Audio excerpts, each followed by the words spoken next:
নারী বিশ্বকাপ আয়োজনে কাটেনি অনিশ্চয়তা। তামিম ইকবালের সাথে বিসিবি পরিদর্শন করলেন যুব ও ক্রীড়া উপদেষ্টা। পাকিস্তানে ফুল ফিটনেস নিয়ে প্র্যাকটিসে সাকিব আল হাসান। চাকরি নিয়ে হেড কোচ চান্দিকা হাথুরু সিং এর সন্দিহান।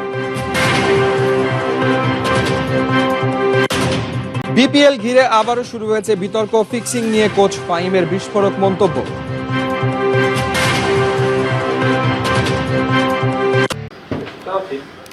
এই ছবিটা হতে পারত বিদায়ী সম্বর্ধনার, কিন্তু সরকার পতনের কারণে বাংলাদেশ ক্রিকেট বোর্ড সভাপতি নাজমুল হাসান পাপন এখন দেশান্তরী। তাই অবশেষে শেষ হতে যাচ্ছে বাংলাদেশের ক্রিকেটে পাপনের শাসন।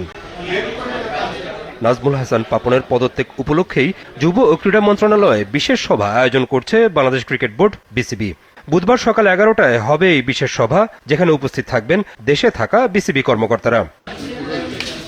সভাপতি নাজমুল হাসান পাপনের অনুমতি নিয়েই এই বোর্ড সভা ডেকেছে প্রধান নির্বাহী নিজামুদ্দিন চৌধুরী। কিন্তু পাপন যোগ দেবেন কিভাবে?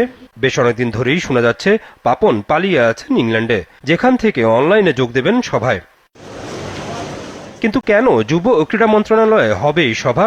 কারণ এই সভাতেই পাপনের যেমন পদত্যাগ করার কথা আছে, তেমনি নতুন সভাপতি হিসেবে ফারুক আহমেদের নামও ঘোষণা করা হতে পারে। তাই সভার সময় যাতে অতিরিক্ত কারো উপস্থিতির বিড়ম্বনা পড়তে না হয়, সেজন্যই যুব ও ক্রীড়া মন্ত্রণালয়ে এই সভা ডেকেছে বিসিবি। তবে এই সভায় থাকতে পারছেন না জালাল ইউনুস, যিনি সোমবারই পদত্যাগ করেছেন বিসিবি থেকে। জাতীয় ক্রীড়া পরিষদের কোটায় বিসিবিতে ছিলেন জালাল। এনএসসি থেকে পদত্যাগ করতে বলা হয়েছিল সংস্থাটির মনোনীত বিসিবির আরেক পরিচালক আহমেদ সাজ্জাদুল আলমকেও, কিন্তু তিনি এখনও পদত্যাগ করেননি। জালাল ইউনুসের শূন্য পদেই হয়তো ফারুক আহমেদকে পরিচালক হিসেবে আনা হবে। এরপর পরিচালনা পর্ষদের ভোটে সভাপতি নির্বাচন করা হবে। সেই নির্বাচনে ফারুক সভাপতি নির্বাচিত হবেন বলেও ধারণা করা হচ্ছে। স্বায়ত্তশাসিত প্রতিষ্ঠান হলেও আওয়ামী লীগ সরকারের পতনের পর বিসিবি পরিদর্শন করেছেন অন্তর্বর্তীকালীন সরকারের যুব ও ক্রীড়া উপদেষ্টা আসিফ মাহমুদ। সাথে ছিলেন জাতীয় দলের ক্রিকেটার তামিম ইকবাল। সোমবার যুব ও ক্রীড়া উপদেষ্টা ঝটিকা সফরে জাতীয় ক্রীড়া পরিষদ এবং সরকারি শারীরিক শিক্ষা কলেজও পরিদর্শন করেন। অর্ণবাপী রিপোর্ট। স্বৈরাচারের বুলেট বারুদের সামনে বুক চিতিয়ে লড়াই করা এক তরুণ প্রজন্ম পেয়েছে বাংলাদেশ, যারা অকুতভয় নির্ভীক যে কোনো প্রতিকূল পরিস্থিতিতে অনায়াসে সিনা টান করে দাঁড়াতে জানে। আর সেই তারুণ্যের প্রতিনিধি বর্তমান ক্রীড়া উপদেষ্টা আসিফ মাহমুদ। দায়িত্ব পেয়েই যিনি মন দিয়েছেন সংস্কারে, একক ব্যক্তিতন্ত্রে আটকে গিয়ে ঝিমিয়ে পড়া ক্রীড়াঙ্গনকে যিনি দিতে চান নতুন জীবন, যিনি স্বপ্ন দেখছেন বিশ্ব ক্রীড়া মঞ্চে এদেশে আবার তারুণ্যের শক্তিতে বলিয়ান হয়ে ঘুরে দাঁড়াবে। আসিফের সাথে ছিলেন এতদিন নানা চাপে কোণঠাসা হয়ে পড়া তামিম ইকবাল খানও। বহুদিন পরে দেখা গেল হাস্য উজ্জ্বল তামিমকে।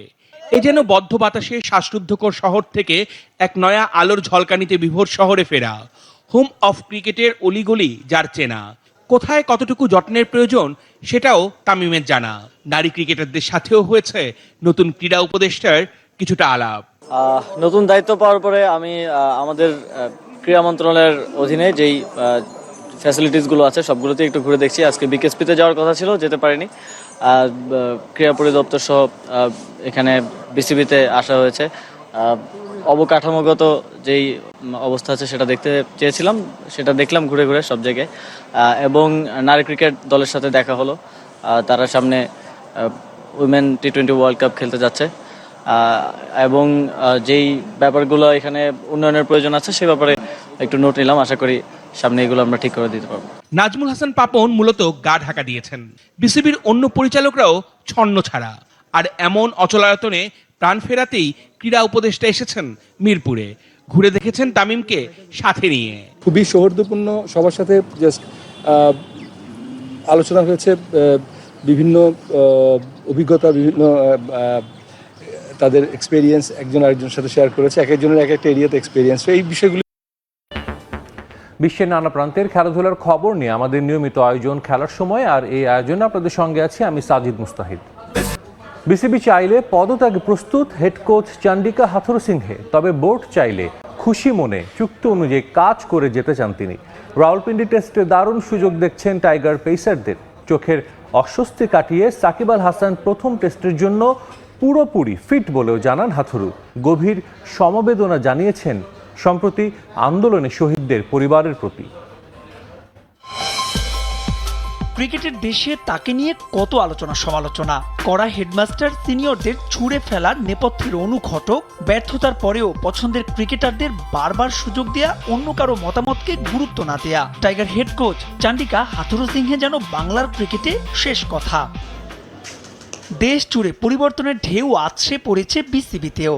আত্মগোপনে অধিকাংশ পরিচালক, কানাঘুষা চলছে নতুন বোর্ড গঠন করা হলে বিদায় করে দেয়া হতে পারে চান্ডিকাকে। পাকিস্তানের বিপক্ষে প্রথম টেস্টের আগে হওয়া 9 মিনিটের প্রেস কনফারেন্সে ক্রিকেটের চাইতেও বেশি সময় হাথুরুকে উত্তর দিতে হয়েছে সাম্প্রতিক সময়ের নানা বিষয়।